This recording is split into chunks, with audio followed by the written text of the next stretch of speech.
It was a cold winter's morning on the island of Sodor. The wind was bitter and the ground hard with frost. Thomas and Percy were cold and cross. "All I want is a warm boiler," huffed Thomas. Nothing like cold, grumpy tank engines, I tell you. And this is definitely a new thing to hear. George Carlin as the new narrator sounds much different from that of Ringo Starr. His voice is gruff and deeper by comparison. Nevertheless, this is already quite an intriguing choice as storytellers go. And here I thought after Season 2 we wouldn't be back in winter for a while. But since that's not the case, Thomas and Percy were trying to stay warm by thinking of warm things. Mainly because there was nothing else better to do. Of which Percy thought up of an unusual topic. "Scarves," continued Percy. "Scarves?" laughed Thomas. "That's what you need, Percy, a woolly scarf round your funnel." Thomas was only teasing, but Percy thought happily about scarves until the firelighter came. Okay, so this episode I can tell is not even Christmas related, and yet Mike O'Donnell and Junior Campbell can make their background score sound just like it belongs to one. I love how the incidental music can match that tone, even with synthesizers. Finally, Thomas and Percy got moving. Their boilers were warm and they weren't cold anymore. Meanwhile, Top Hat was warming himself up for a special tour that was happening on Sodor. His suitcase was ready, along with his finest set of trousers. Gee, I can't imagine that those will be somewhat involved in this story. I don't know, we'll see. "I shall put them in my trunk," Sir Topham Hatt said to his wife, "and change into them just before the photographs are taken." Then he set off to catch his train. Focusing back on Percy, he was still thinking about scarves. It really bugged him. Everywhere he went, he saw them, which only made him more dedicated to getting his own. He ended up mentioning it to Henry, who was getting ready to pull the Sodor train tour.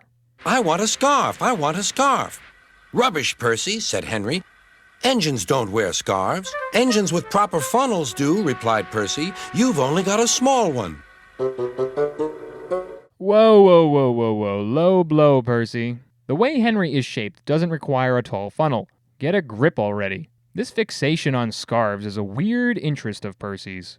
I mean, shouldn't he be feeling warm already with his frickin' boiler filled with hot water and his firebox, well, on fire? It looks like someone just wants to be the cool kid on the block. Whatever. As he grumbled away, further along Knapford Yard, Top Hat had his luggage being rolled across the line to the platform. But Percy was coming in quietly because he wanted to surprise the coaches. And yet the porters who were moving Top Hat's stuff didn't see or hear him. And yet somehow Percy didn't see them either.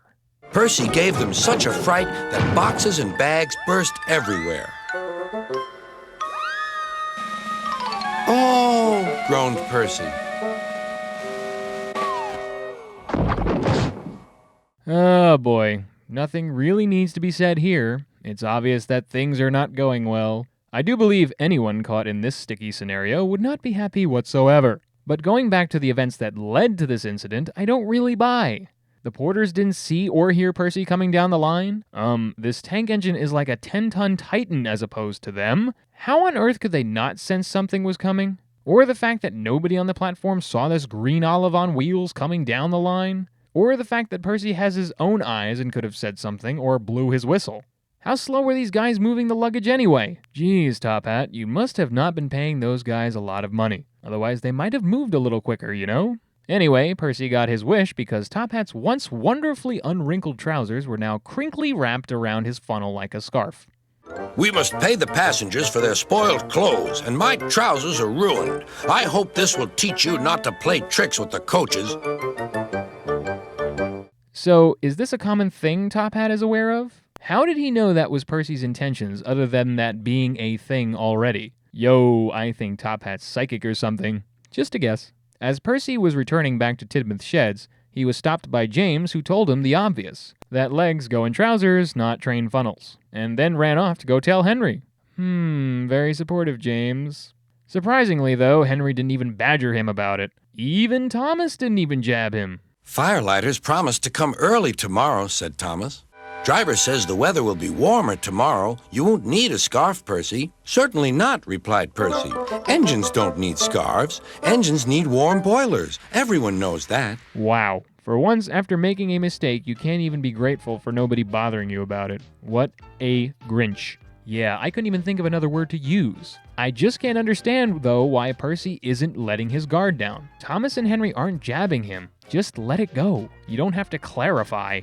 This was an okay episode for our start of Season 3. Aside from the most oblivious people ever, not noticing an engine barreling down the same set of rails.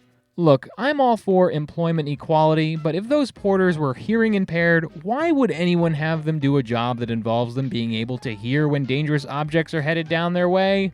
Logic, people, logic!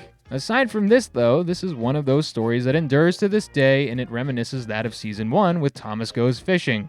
For some reason, Percy is all about doing something normally a human would do, and all other characters know that an engine would have no reason to be involved with.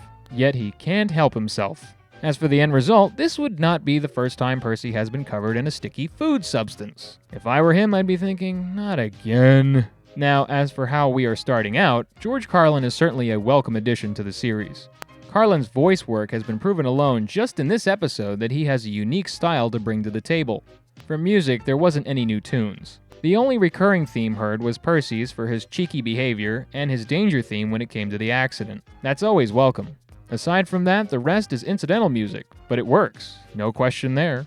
The sets were commendable too. Being that much of the background had snowy-like textures made the season look quite believable, especially for Tidmouth Sheds and Tidmouth Yards. There's also brief appearances from Dryall Station and the interior of Topham Hall. Now as for the accident, that was a mess. I could only imagine the cleanup needed after filming that scene.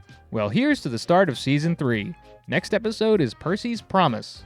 Thanks for watching. You